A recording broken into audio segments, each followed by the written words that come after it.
Halo, apa kabar Anda? Saatnya menyimak berita Palembang bersama saya Rizka Dior. Sejumlah berita menarik akan kami sajikan untuk Anda dan berikut 3 berita utama hari ini.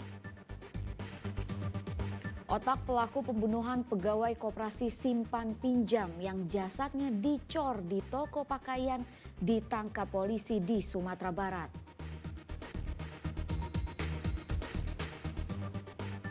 Sebuah sumur minyak di Kecamatan Sungai Lilin, Kabupaten Musi Banyu Asin menyemburkan gas dan minyak mentah sehingga mencemari lingkungan.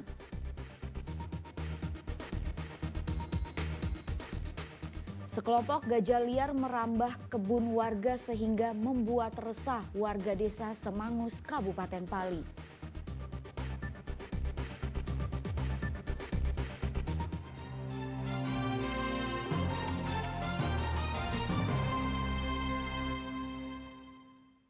Otak pelaku pembunuhan terhadap pegawai koperasi simpan pinjam yang jasadnya dicor di sebuah toko pakaian ditangkap polisi. Pelaku diringkus di Kabupaten Sijunjung, Sumatera Barat pada Jumat sore pekan lalu.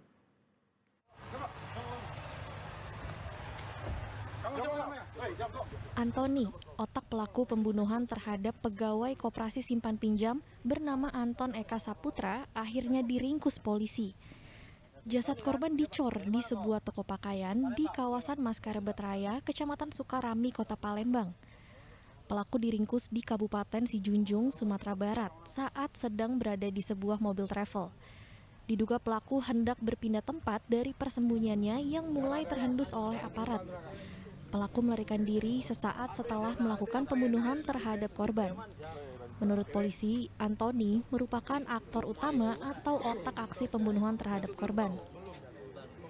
Tim gabungan dari Jatanras Polda Sumsel, Satreskrim Polres Palembang, dan Polsek Sukarame dibantu oleh jajaran Polda Sumatera Barat, khususnya Polres Solo Kota, Polres Sijunjung, itu sehingga kita berhasil menangkap pelaku utama, otak pelaku pembunuhan berencana di wilayah Sumatera Barat. Dan itu yang bisa saya sampaikan saat ini, dan kami akan mendalami dulu. Setelah itu kami akan sampaikan kepada rekan-rekan saat rilis yang di Polrestabes Palembang. Tiba di Palembang, polisi langsung menggiring pelaku ke Polrestabes Palembang untuk menjalani pemeriksaan lebih lanjut. Barang bukti sepeda motor milik korban yang dijual oleh pelaku telah ditemukan di Kabupaten Empat Lawang, Sumatera Selatan. Polisi terus menggali motif di balik pembunuhan sadis tersebut. Sebelumnya polisi telah menangkap rekan tersangka yang turut membantu menghabisi nyawa korban. Sementara satu tersangka lagi yang buron masih diburu petugas. Polisi menduga pembunuhan korban telah direncanakan oleh para tersangka berjumlah 3 orang tersebut. Jika terbukti bersalah, para pelaku terancam hukuman paling lama 20 tahun penjara, seumur hidup atau hukuman mati. Sebelumnya, Anton Eka Saputra dilaporkan hilang oleh pihak keluarga pada tanggal 9 Juni. Pada 26 Juni, jasad korban ditemukan dicor di sebuah toko pakaian milik Antoni. Muhammad Rindensyah dan Dedi Irwansyah melaporkan dari Kota Palembang. Tim Reskrim Polsek Seberang Uluwat 1 Palembang menangkap 2 dari 4 pelaku penikaman yang menewaskan seorang warga Jakabaring, Palembang. Motif kasus ini karena para pelaku tidak terima saat ditegur oleh pemuda setempat. Korban yang tewas adalah salah sasaran.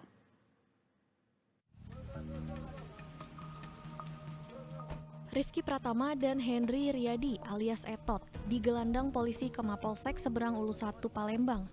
Keduanya merupakan pelaku penikaman yang menewaskan seorang warga Jakabaring bernama Wijaya Saputra dan melukai 4 pemuda lainnya.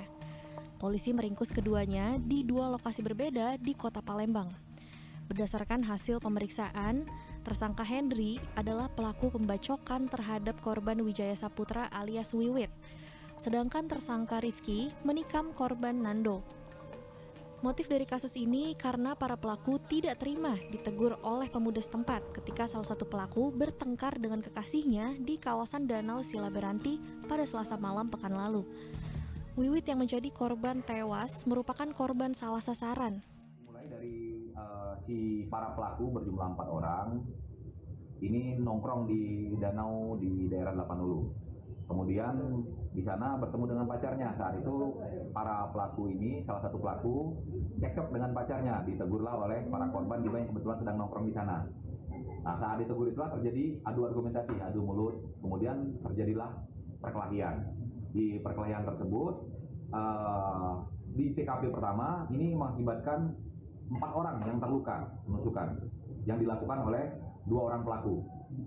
Kemudian salah seorang pelaku ini mencoba melarikan diri.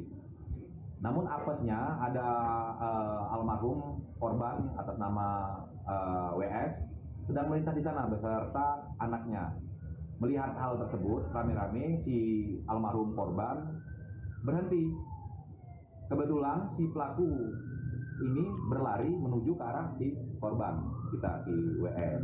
Dan di sana terjadi lagi penusukan yang mengakibatkan korban WS meninggal dunia. Aparat Polsek Seberang Ulus 1 kini memburu 2 tersangka lain yang masih buron. Kedua tersangka terancam 15 tahun penjara karena polisi akan menjerat dengan pasal tentang penganiayaan yang menghilangkan nyawa orang lain. Dedi Ruansyah melaporkan dari Kota Palembang.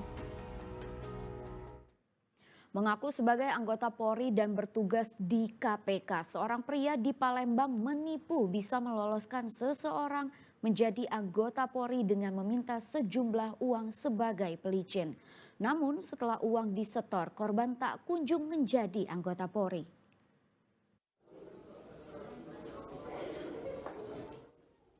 Agus Herianto berusia 43 tahun nekat mengaku sebagai anggota Polri berpangkat perwira menengah yang bertugas di KPK. Warga Kelurahan Talang Kelapa, Kecamatan Alang-Alang Lebar, Kota Palembang ini diringkus polisi karena melakukan penipuan kepada sejumlah orang dengan berjanji bisa memasukkan mereka menjadi polisi. Untuk menjadi bintara Polri, para korban harus menyetorkan sejumlah uang hingga ratusan juta rupiah kepada pelaku. Kepada polisi, ia mengaku telah menipu lebih dari 4 kali. Selama ini, para korban tidak menuntut perbuatan pelaku tersebut. Namun, korban terakhir melaporkan pelaku kepada Polda Sumsel setelah tertipu 345 juta rupiah yang disetorkan secara bertahap pada proses penerimaan bintara tahun 2023 lalu. Namun, hingga proses penerimaan bintara Polri selesai, sang anak tetap tidak lolos. Agar meyakinkan korbannya, pelaku mengambil sejumlah foto-foto polisi dari internet dan dipajang di rumahnya. Uang yang didapatkan dari korban aja itu jumlahnya 345 juta. Ya, 6 kali transfer, 1 kali cash totalnya.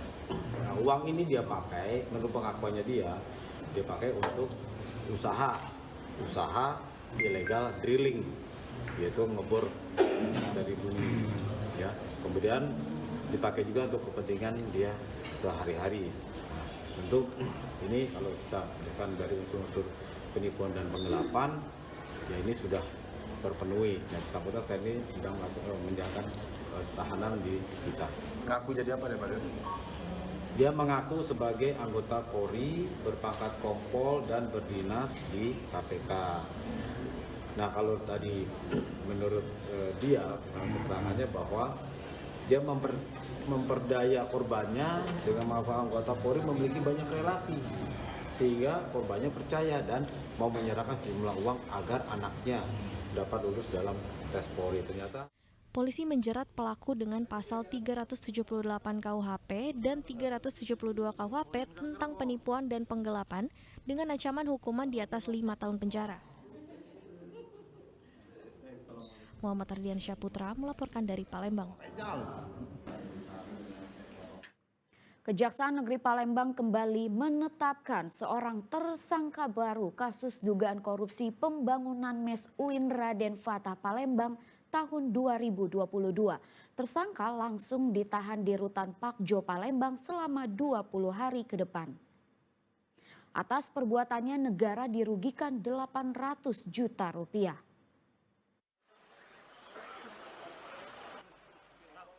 Usai menjalani pemeriksaan di ruang tindak pidana, Sarwono Kristianto ditetapkan sebagai tersangka oleh Jaksa Penyidik Kejari Palembang. Tersangka langsung ditahan selama 20 hari ke depan di Rutan Pakjo, Palembang.